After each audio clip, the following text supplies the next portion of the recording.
Hello friends, कैसे हैं आप सब। आई होप आप लोग स्वस्थ होंगे, अपनी तैयारी में व्यस्त होंगे। आज हम यहाँ पे डिस्कस करेंगे UP TET Hindi previous questions. Important questions की सीरीज है, इसलिए आप सभी लोग वीडियो को लास्ट तक जरूर वॉच करिएगा। चैनल पर पहली बार आए हैं तो चैनल सब्सक्राइब करके बेल आइकन प्रेस कर लीजिएगा, इससे नोटिफिकेशन आप सभी को मिलता रहेगा।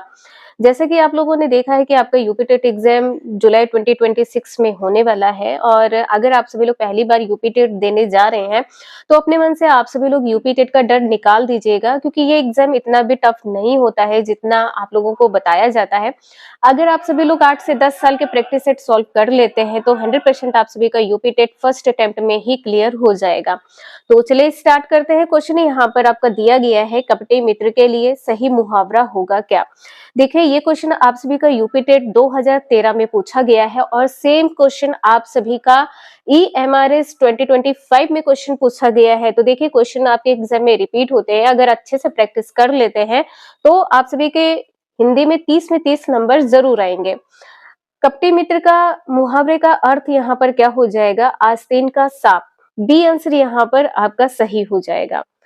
दांत काटी रोटी का यह मुहावरे का अर्थ क्या होगा। दांत काटी रोटी अत्यंत घनिष्ठ मित्रता, अत्यंत घनिष्ठ मित्रता, अत्यंत घनिष्ठ मित्रता। एक क्वेश्चन आपका पूछा गया था EMRS के पेपर में भी, और ये क्वेश्चन आप सभी का यूपी टेट में भी पूछा जा चुका है, दांत खट्टे करना। तो दांत खट्टे करने का मुहावरे का अर्थ यहाँ पर क्या होगा, दांत खट्टे करना। मुहावरे का अर्थ क्या होगा, पराजित करना, पराजित करना हो जाएगा, पराजित करना। अगर आपसे ये पूछा जाए कि दाना पानी उठना, दाना पानी उठना, यहाँ पे मुहावरे का अर्थ क्या होगा, दाना पानी उठना मुहावरे का अर्थ क्या हो जाएगा, जगह छोड़ देना। यहाँ पर क्या हो जाएगा, जगह छोड़ देना, जगह छोड़ देना हो जाएगा। आपके एग्जाम में मुहावरे से संबंधित 2 से 3 नंबर के क्वेश्चन पूछे जाते हैं, इसलिए आप सभी लोग एक ही क्वेश्चंस का प्रैक्टिस जरूर कर लीजिएगा। जैसे कि आपको पता है कि 9 2 11 होने का मुहावरे का अर्थ क्या होता है, भाग जाना या रफू चक्कर हो जाना। कहीं कहीं पर आपको देखने को मिलेगा भाग जाना, और कहीं कहीं पर रफू चक्कर, तो ये दोनों एक ही बात है। रफू चक्कर, रफू चक्कर का अर्थ भी भाग जाना होता है, वहां से निकल जाना होता है। क्या आपको पता है कि शैतान का आंत या शैतान की आंत का अर्थ क्या होता है, बहुत लंबी वस्तु हो जाएगा। ये क्वेश्चन भी आपका यूपी टेट और साथ में KVS एडवीएस EMRS में पूछा जा चुका है, तो इसको भी नोट कर लीजिएगा। शैतान का आंत का अर्थ यहाँ पर क्या हो जाएगा, बहुत लंबी वस्तु।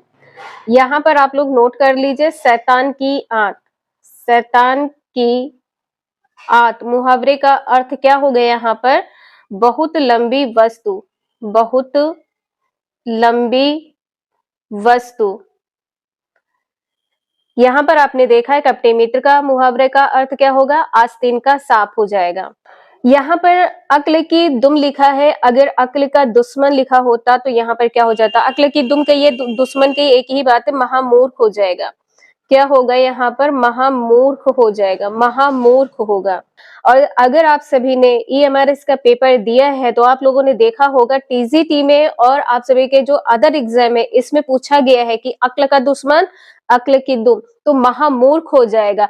अगर आपसे पूछा जाए कि अक्ल का पुतला, अक्ल का पुतला पूछा जाए, तब यहाँ पर क्या होगा, बहुत बुद्धिमान हो जाएगा। अक्ल का पुतला बहुत बुद्धिमान हो जाएगा। नेक्स्ट है, इंद्रियों को जीतने वाले के लिए एक शब्द क्या होगा, तो जितेंद्रिय हो जाएगा। इंद्रियों को जीतने वाले के लिए क्या हो जाएगा, जितेंद्रिय हो जाएगा। जो दूर की सोच रखता हो उसके लिए क्या हो जाएगा, दूरदर्शी हो जाएगा। दूर की सोच को रखने वाला दूरदर्शी हो जाएगा। और दत्त चित्त का क्या हो जाएगा, किसी काम को चित्त लगाकर करना, यानी कि मन लगाकर करना, तो दत्त चित्त हो जाएगा। इसके बाद में यहाँ पर आप लोग देख सकते हैं, जिसकी बुद्धि कुश की नोक के समान तीखी हो या तीक्ष्ण हो, तो यहाँ पर क्या हो जाएगा, कुशाग्र बुद्धि हो जाएगा। नेक्स्ट क्वेश्चन है, पवन का संधि विच्छेद है क्या, तो यहाँ पर आपको बताना है क्या सही होगा। देखिए, यहाँ पर पवन है, एक क्वेश्चन आपका पावन से भी बहुत पूछा जाता है। तो एक यहाँ पर कोई मात्रा नहीं है तो यहाँ पर ओ हो जाएगा, आंसर आपका सी सही होगा। अगर यहाँ पर मात्रा है तो यहाँ पर अ हो जाएगा, प। आंसर इसका यहाँ पर ये डी सही होगा और इसका आंसर यहाँ पर सी सही हो जाएगा। ये क्वेश्चन आप लोगों का यूपी टेट 2013 में पूछा गया है और सेम क्वेश्चन आप सभी का EMRS के 2025 के एग्जाम में पूछा गया है। 2025 में ये आपका क्वेश्चन पूछा गया है। तो जैसा कि आपको प्रीवियस कई वीडियो में बताया भी है कि आपके एग्जाम में क्वेश्चंस रिपीट होते हैं, आप लोग प्रैक्टिस कंटिन्यू करते रहिएगा। क्वेश्चन नंबर नेक्स्ट है, पुनर्जन्म का संधि विच्छेद है क्या? पुनर्जन्म, तो पुनर्जन्म में क्या हो जाएगा? पुनः प्लस जन्म हो जाएगा, पुनः प्लस जन्म होगा, पुनर यहाँ पर नहीं होगा, इससे जरूर ध्यान रखिएगा। पुह यहाँ पर नहीं, पुनर ये भी यहाँ पर गलत हो जाएगा। और इसमें संधि कौन सी है? जैसे कि यहाँ पर दो बिंदु आप लोग देख पा रहे हैं, तो ये विसर्ग संधि होगी। नेक्स्ट है, इत्यादि शब्द में कौन सी संधि है? इत्यादि में इति प्लस आदि हो जाएगा। क्या होगा? इति प्लस आदि हो जाएगा। और जैसे कि इसमें आप सभी को बताया भी गया है कि अगर यहाँ पर यवर आ जाए, अगर यहाँ पर या वा रा आ जाए, संधि किस प्रकार की होगी? यण संधि हो जाएगी। इसके कुछ एग्जाम्पल्स आप लोग और देख लीजिए जो आपके एग्जाम के लिए इंपॉर्टेंट है। देखिए यहाँ पर इत्यादि लिखा है, ये किससे संबंधित है? यण संधि से संबंधित है। इत्यादि है, यद्यपि है, यद्यपि किससे संबंधित है? यण संधि से। अगर आपसे यहाँ पर अन्वेषक पूछा जाए, अन्वेषक, तो ये किससे संबंधित हो जाएगा? यण संधि से, अन्वेषक। तो अन्वेषक का संधि विच्छेद यहाँ पर क्या होगा? अनु प्लस एसक हो जाएगा। ये भी आप सभी का EMRS के पेपर में पूछा गया है, एसक, अनु प्लस एसक हो जाएगा।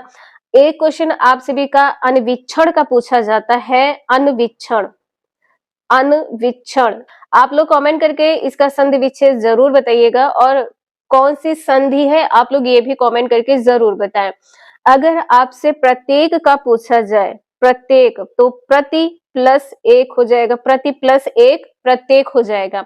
संधि कौन सी है यहाँ पर? जैसे कि आप लोग यहाँ पर देख पा रहे हैं या, तो इसको किस प्रकार से लिखते हैं? प्रत्येक इस प्रकार से लिखते हैं।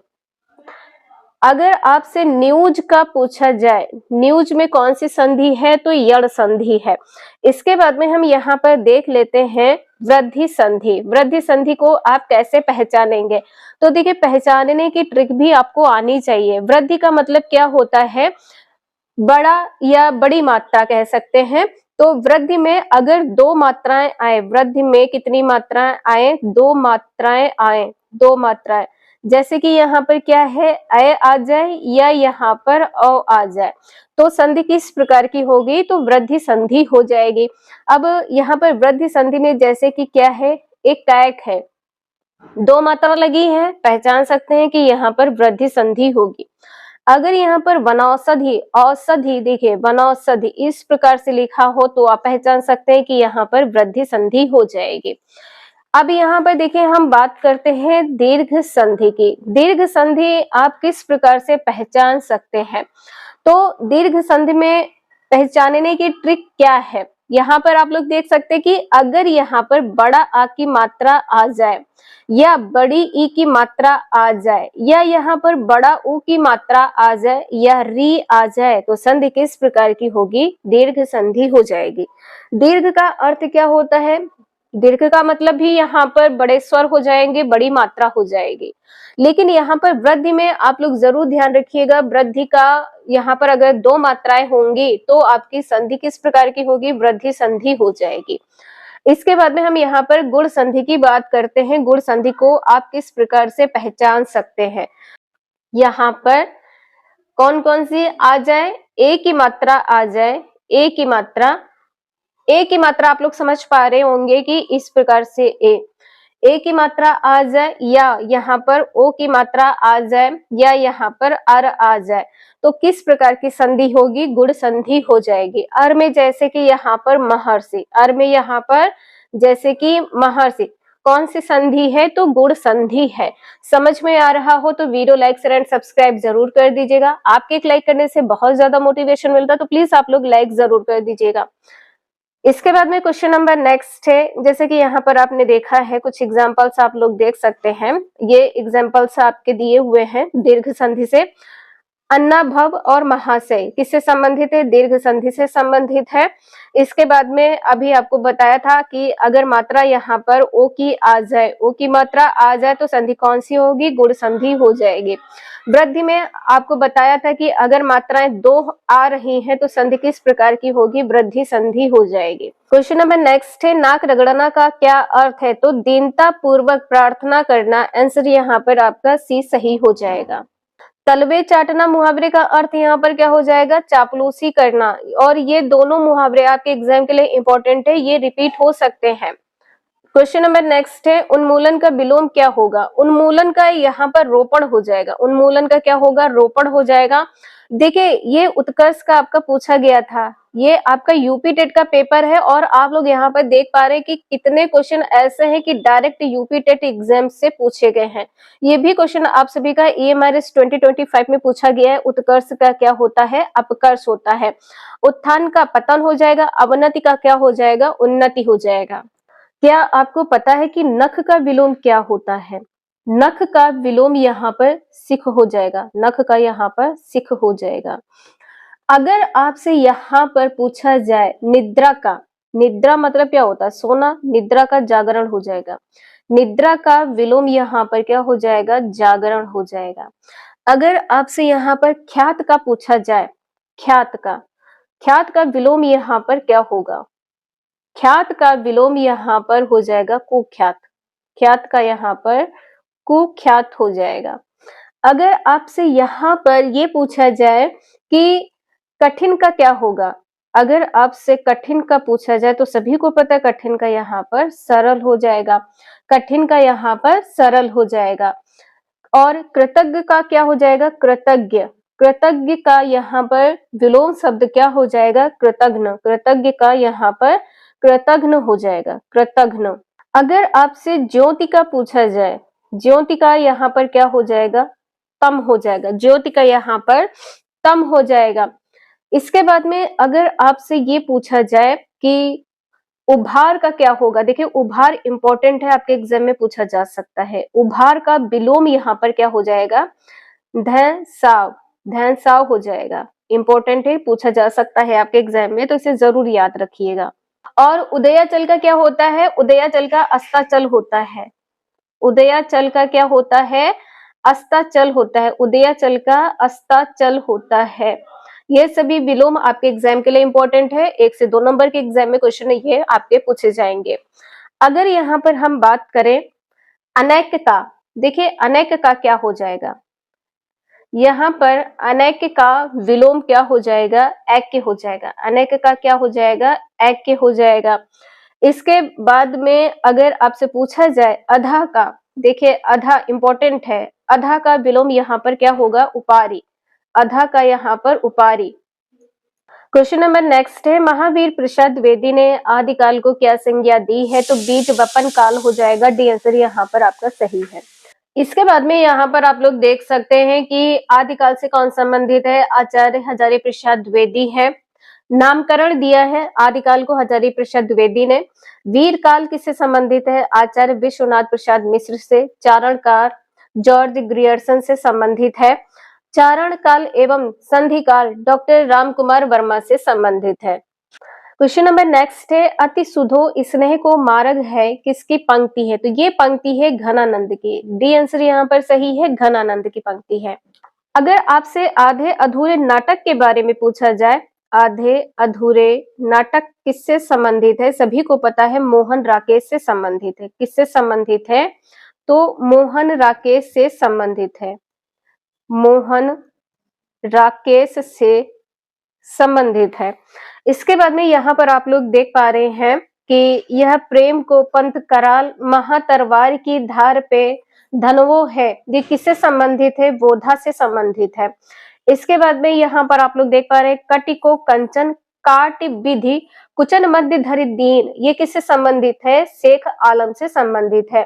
तो ये जो 3 से 4 पॉइंट है, ये आप लोग नोट डाउन जरूर कर लीजिएगा। एक पॉइंट ये है अति सुधो स्नेह को मार्ग है, ये घनानंद से संबंधित है। दूसरा है हम कविराज हैं पै चाकर चतुर के, ये ठाकुर से संबंधित है।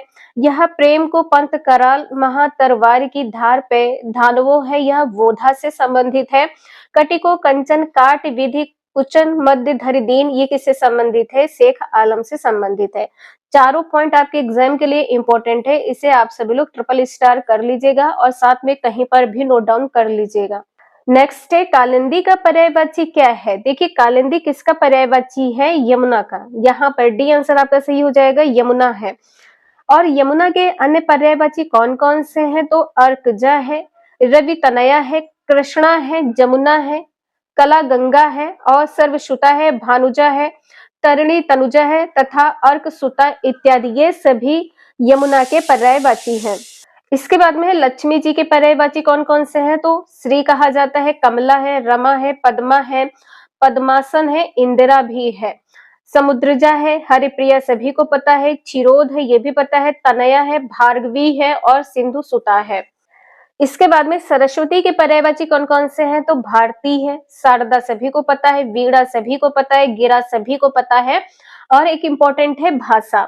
इला है, ब्राह्मी भी आपको पता है, वीणापति पता है, वागीश भी आपको पता है, महाश्वेता है, श्री निधात्री है, बागेश्वरी है तथा वागिवधात्री है, ये भी इंपॉर्टेंट आपके एग्जाम में पूछा जा सकता है। इसके बाद में यहाँ पर है गंगा के पर्यायवाची, तो भागीरथी सभी को पता है, जानवी पता है, सुरसरी पता है, देवसरी पता है, त्रिपथगा है, सुर ध्वनि है, नंदीश्वरी है, देव नदी है, मंदाकिनी है, अलकनंदा है, देवपगा है और विष्णु परी है। ये सभी गंगा जी के पर्यायवाची हैं। क्वेश्चन नंबर नेक्स्ट है आधुनिक हिंदी साहित्य की पहली आत्मकथा के लेखक कौन माने जाते हैं? तो ये माने जाते हैं बाबू श्याम सुंदर दास। पहला आंसर यहाँ पर सही है। नेक्स्ट है कार्य के आरंभ में ही विघ्न पड़ना किस मुहावरे का अर्थ है? तो सिर मुड़ाते ही ओले पड़ना, यहाँ पर सी आंसर आपका सही हो जाएगा। क्वेश्चन नंबर नेक्स्ट है किस कवि को कवियों का कवि कहा जाता है? सभी को पता है, शमशेर बहादुर सिंह को कहा जाता है। किसको कहा जाता है? शमशेर बहादुर सिंह को। और शमशेर बहादुर सिंह को प्रेम और सौंदर्य के भी कवि माना जाता है। प्रेम और सौंदर्य के कवि कौन है? शमशेर बहादुर सिंह है। नेक्स्ट है दशरथ सुत तिहु लोक बखाना, राम नाम का मरम है आना, किस रचनाकार की पंक्ति है? तो ये पंक्ति है कबीर की। किसकी पंक्ति है? कबीर की पंक्ति है। इसके बाद में यहाँ पर है साखी सबदी दोहरा, कवि कहनी अफखान, भगति निरूपही भगत, कलि निंदहि वेद पुराण, ये किससे संबंधित है? तो ये तुलसीदास की पंक्ति है। इसके बाद में यहाँ पर है केशव केसनी अरिकरी, बैरहु जस न कराही, चंद्र बदनी मृगलोचनी, बाबा कही कही जाहि। तो ये पंक्ति किसकी है? केशव दास की पंक्ति है। यहाँ पर केशव दास लिखा है। इसके बाद में है सूरदास। सूरदास की पंक्ति कौन सी है? तो बुझत श्याम कौन तू गोरी, कहाँ रहती काकी है बेटी, देखी नहीं कहूँ ब्रज खोरी। ये पंक्ति किसकी है? तो सूरदास की पंक्ति है।